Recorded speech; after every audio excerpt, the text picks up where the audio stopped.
नमस्कार, मैं हूं आपके साथ प्रदीप आजाद। कहते हैं कि किसी भी काम को बेहतर रूप से अंजाम देने के लिए आपकी जमीन मजबूत होनी चाहिए। अगर जमीन मजबूत नहीं तो फिर आप लहरा भी सकते हैं और हो सकता है कामयाबी भी ना मिले। दरअसल सियासत की कहानी कुछ ऐसी ही होती है। सियासत में आपको कामयाबी तभी मिल सकती है जब हर कोने में आपके नुमाइंदे। अब देखिए, सूबे के पूर्व डिप्टी सीएम सचिन पायलट भी लंबे वक्त से यही मांग कर रहे हैं कि राजस्थान में जो नियुक्तियां अभी तक अटकी हुई हैं उन्हें भी पूरा करना चाहिए।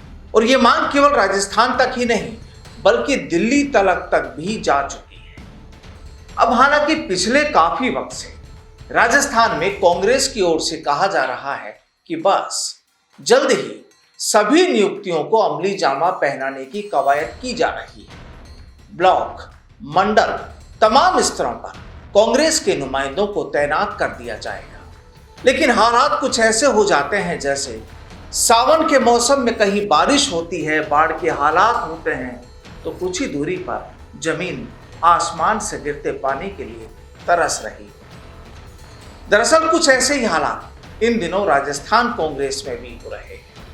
लेकिन अब एक बार फिर आस जगी है कि कांग्रेस के लिए काम करने वाले लोगों को हो सकता है कि जल्द ही कोई पद मिल जाए, कुर्सी की कोई चिट्ठी मिल जाए। दरअसल एक बार फिर सूबे के पीसीसी चीफ गोविंद सिंह डोटासरा ने कुछ ऐसे ही आस बनाई है।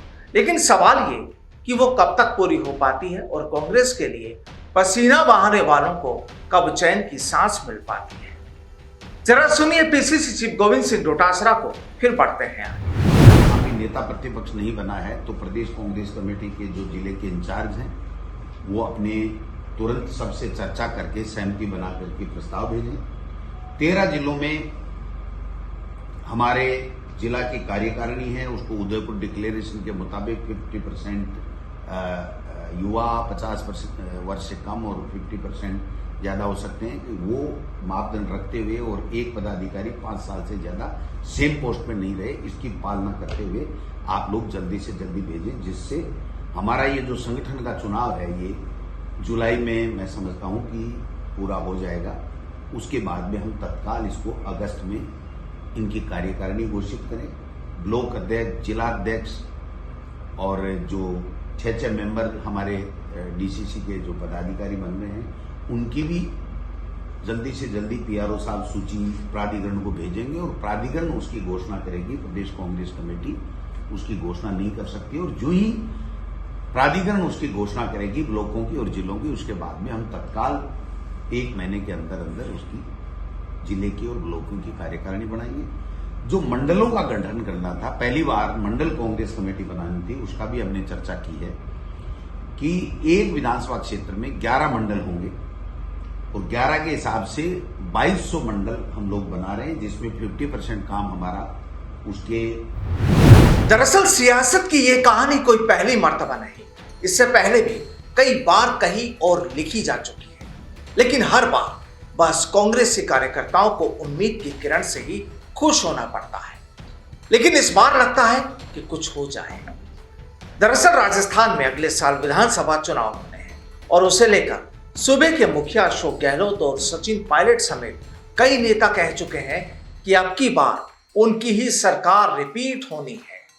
लेकिन वहीं भाजपा भी पीछे नहीं, क्योंकि मुख्य रूप से कांग्रेस का मुकाबला भाजपा से ही होना है और चुनाव को लेकर तैयारियों में अब भाजपा भी पूरी तरह कमर कसे हुए है। तो जाहिर है कि कांग्रेस को भी टक्कर लेने के लिए या बीजेपी को टक्कर देने के लिए अपनी जमीन को मजबूत तो करना ही होगा।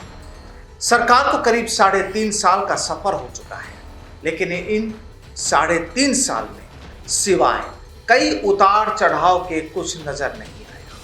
कांग्रेस के नेता और कार्यकर्ताओं में फिर जोश कैसे आएगा, सवाल ये भी। लेकिन जो भी हो, इस बार माना जा रहा है कि पायलट की मांग भी शायद पूरी हो जाए और राजस्थान में कांग्रेस के कई कार्यकर्ता जो बिना कुर्सी है, शायद अगले चुनाव से पहले उन्हें भी कोई जिम्मेदारी दे दी जाए।